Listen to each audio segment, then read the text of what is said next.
Nota para escuchar con atención a cargo de Guadalupe Alcántara. Así es, Omar, sumamente interesante. Estamos con la licenciada en nutrición María Müller y con la médica homeópata naturista Graciela Varela. Buenos días, bienvenidas. Buenos días. Bueno, y vienen con una noticia súper importante porque es la primera vez que se realiza acá en nuestro país el Congreso Internacional sobre Tratamiento Biomédico del Autismo. Sí. Bueno, suena como muy importante, sobre todo en esta época en la que nosotros acá, por lo menos en el programa, le estamos dando mucha importancia a lo que es el autismo, más que nada porque todavía las causas no se conocen o hay mucho mito alrededor, girando alrededor de lo que es el autismo, así que bueno, está bueno que estén acá y nos expliquen un poquito.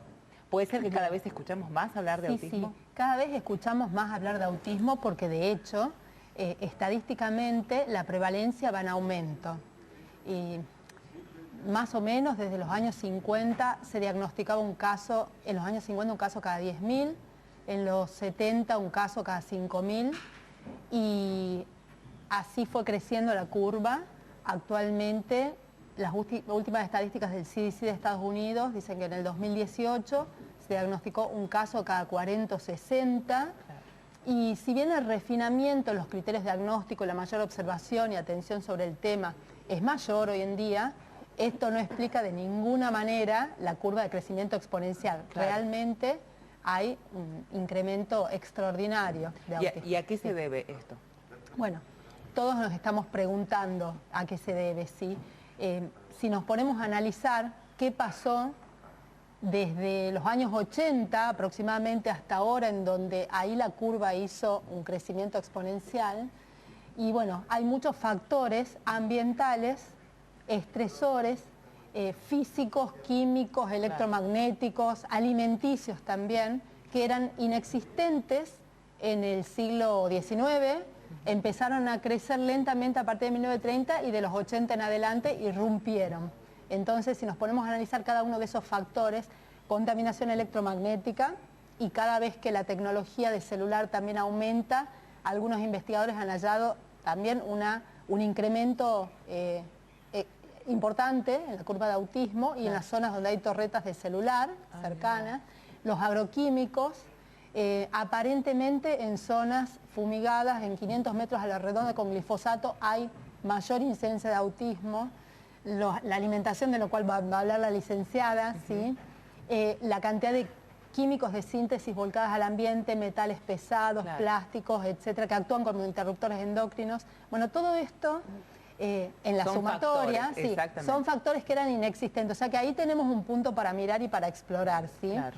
Porque no hay una causa genética, menos del 15% se pueden vincular a algo genético. Entonces ahí entra la epigenética, ¿sí? Los factores epigenéticos son los factores ambientales, emocionales, alimenticios, etcétera, que hace que un gen se manifieste o no. Los factores epigenéticos son mucho más importantes a la hora de disparar la enfermedad que la genética. Dicen algunos investigadores que más de un 90% de las enfermedades y los sufrimientos de la humanidad son de causa epigenética. Sí, exactamente. Sí. Bueno, y vemos como siempre que tocamos fondo, empieza la luz roja. Vimos ahora cómo hay una revolución en todo lo que es la alimentación, esta vuelta a la vida un poco más natural, desconectada de todo, que en realidad no tiene que ser un extremo y otro, ¿no? Me parece a mí que puede ser algo más equilibrado, pero sí nos llamó la atención esto, que decir, bueno, vemos que este no es el camino, vamos a tener que volver. Tal cual. Está pasando también, ¿no?, que ha aumentado muchísima cantidad de alimentos procesados, ¿no? Claro. Estamos comiendo, antes se comía de una manera mucho más natural y hoy en día Argentina, ¿sí?, comemos mucha cantidad de trigo, ¿sí?, de pan, pastas, galletitas, masas, tortas, facturas, una excesiva cantidad de lácteos, también se consume soja, alimentos procesados, de azúcar en exceso. Mira, haciendo referencia a eso, Graciela una vez me decía, un chiquito de 8 años ya ahora consumió la misma cantidad de azúcar que un abuelo nuestro. O sea, es increíble y esto nosotros, claro, en el vaivén y en esto de la ida y vuelta, no nos damos cuenta de esto que es sumamente importante. De ahí también la obesidad y todos estos trastornos. Sin duda, además todos estos alimentos inflaman muchísimo el intestino y desequilibran mucho el organismo. Y los chicos, estos chiquitos son muy sensibles, ¿sí? Yo siempre digo, nos están mostrando a la sociedad entera, ¿no?, que tenemos que cambiar, que hay algo que no está funcionando, ¿no? Entonces, bueno, la idea es depende del caso. Esto siempre es individual, ¿sí? No existe la dieta sin gluten, sin lácteos, sino cada caso es distinto, hay que acompañar a las familias en este proceso, pero sí mejorando la alimentación, los chicos mejoran todos estos síntomas intestinales, pueden tener diarreas, inflamaciones, muchos dolores, muchos tienen bronquitis, broncoespasmos, hay muchos síntomas que está expresando el cuerpo, y mejorando la alimentación, a veces disminuyendo o eliminando determinados tipos de alimentos, mejora muchísimo el cuadro. ¿Cómo se relaciona la alimentación con el autismo? La alimentación, bueno, todos estos alimentos que ingerimos, los ingerimos, van al intestino, inflaman el intestino, es como que lo lastiman el intestino, y muchas sustancias, por ejemplo, las proteínas como la caseína y el gluten de los lácteos y del trigo, ¿sí?